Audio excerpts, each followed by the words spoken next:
Welcome back into the Daily Dose. I'm Jeff Hansen. The show is brought to you by Give'emHellBrigham.com or GEHB.co. We've got a big deal going on over there at Give'emHellBrigham.com.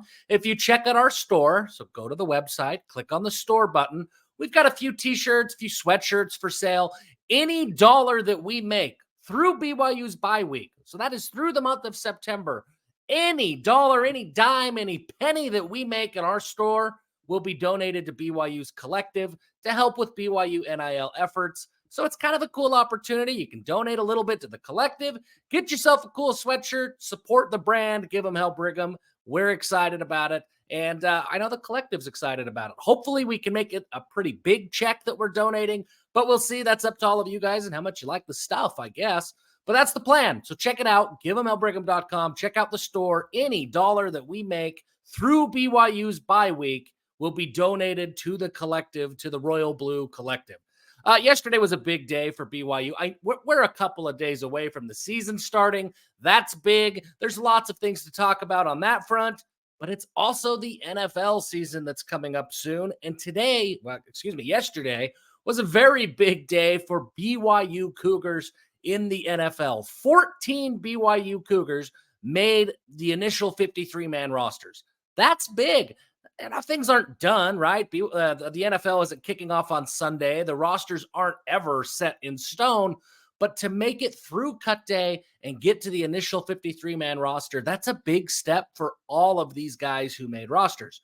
BYU, they're an NFL school, folks. Don't let your Utah fan friends, don't let the Boo Bird BYU fans who remember BYU in the NFL of 10 years ago, don't let anybody tell you any differently. BYU is an NFL school. And if you're a recruit, if your son is a recruit and they have aspirations of getting to the league, BYU can help them get there. And they are proving that again and again this year. Let's just look at who the guys were that made rosters yesterday. And then maybe some of the other guys. We'll talk about them a little bit too. A lot of these, they're not question marks. Tyler Algier was never a question mark whether he'd make the Falcons. Chris Brooks had a fantastic preseason for the Miami Dolphins, scored a couple of touchdowns last week. Chris Brooks, he made it. He outlasted some veteran guys who got waived by the Dolphins. I'm sure salary cap stuff and all of that math played a role, but Chris Brooks is balled out, and now he is on the 53-man roster for the Dolphins. That's huge. Brady Christensen, never in doubt. Michael Davis, never in doubt. Blake Freeland, never in doubt. Jaren Hall, there was a little bit of doubt going into his last preseason game. It's not the final preseason game for the Vikings, but his most recent preseason game. There was some debate about, well, maybe Jaren Hall, maybe they could stash him away, hopefully get him through waivers and stash him on the practice squad. But he played really, really well. He didn't play perfectly well, but he played well enough with the twos instead of with the threes and fours on that Vikings roster that the Vikings see something there. Head coach Kevin O'Connell, I know he really likes Jaren Hall, so Jaren Hall made the 53-man roster. That's a big deal. Taysom Hill, is he a quarterback? Is he a running back? Is he whatever? It's the Taysom Hill position, and it's sticking around on the Saints, even with a new coaching staff, even with new everything in New Orleans. Taysom Hill, still there, still doing his thing. Pretty incredible story when you think about it. Dax Milne made it. He was right on the fringe, kind of on the bubble. But for the third year, the former walk-on from Bingham High School has stuck and is on the 53-man roster for the Washington Commanders. That's a big deal. He's got to ball out over the next few weeks because I don't think his spot, even though it's solidified today, I don't know that it's solidified for the entire year. So Dax Milne, let's see him. I hope he keeps balling, but still walk-on from Bingham that nobody knew about. To now he's a third-year NFL vet. That's a big deal. Puka Nacua, never in doubt. He's been held out of his last preseason game because of the role that he's going to play. He's impressed so much in Rams camp that he could probably start and be right there in that Sean McVay offense. What a great place for Puka Nacua to be.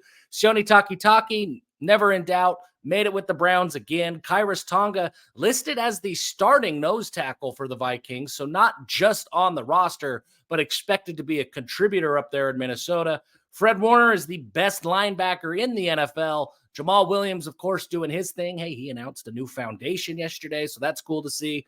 And then Zach Wilson looking to revive his career under Aaron Rodgers' tutelage up there in New York. That's a fantastic fit right now for him as well. That's 14 Cougars. And then there was still a bunch of other guys who are probably going to make practice squads or who are free agents that will probably find a roster spot. Kyle Van Noy, he's one of the best available free agents, and he's at the point in his career where he could be a little bit picky. He's made his money. Now he can go, and does he want to play for a contender? Does he want to keep his health? Does he want to go through the grind? Does he retire? He's got options. He's got choices. He visited the Baltimore Ravens just a couple of weeks ago. So Kyle Van Noy's got some options for his NFL future as well. Kai Nakua has somehow managed to continue to stick around in the league. Seems like he sticks on a roster in the second half of the year every year. Daniel Sorensen's still out there looking for a team as well. And then some guys who were waived yesterday that will hopefully be picked up and maybe make 53-man rosters somewhere else. But if nothing else, they're going to be stashed away on practice squads. I think all of these guys are prime practice squad candidates. Caleb Hayes, D'Lo Mandel, James Empey, Tomasi Laulile. He was really close. He practiced with the Broncos yesterday and then got waived immediately after practice. So he was right there thinking maybe he had made the roster only to find out that he wasn't. So he could get picked up by somebody else. He's right there. Zane Anderson, Tyson Williams, they've both played as recently as last year. And then Chris Wilcox, Matt Bushman. Bushman had a great preseason with the Chiefs. I would think he sticks on their practice squad if he doesn't get picked up by waivers, and I think he gets elevated to the active roster at some point throughout the year. So we're not talking about BYU on Saturday. We're talking about a bunch of former BYU Cougars. But hey, that's a huge part of what BYU is going to do on Saturday. It's a huge part of BYU's recruiting. When BYU has NFL success like this, they can get former or more players, future NFL players, to join the Cougars. We're going to kill this narrative that BYU doesn't develop NFL players, because they do. 14 of them, in fact, and a whole bunch of other guys who are on practice squads. That's a big deal. That's a lot. And it's not done yet. BYU also had 7 people named to the Senior Bowl watch list. Keaton Slovis, Caleb Etienne, Ian Fitzgerald, Connor Pay, Isaac Rex, Keaton Slovis, and Max Tooley were all listed as Senior Bowl invitee watch list candidates. I don't know what the official watch list was, but they're all right there. And if you go to the Senior Bowl, or at least if you're mentioned in the Senior Bowl, you're at least on NFL radar. And none of those guys include players like Kingsley Suamataia, who will probably be BYU's highest drafted player next year.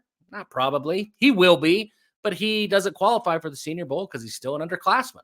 I mean, so there's still guys like that. There's still AJ Vongpachot, who I think will end up being one of BYU's best linebackers this year. There's still Eddie Heckard, who could have maybe gone to the NFL last year, but wanted to secure his spot in the draft by playing in the Big 12 instead of at the FCS level.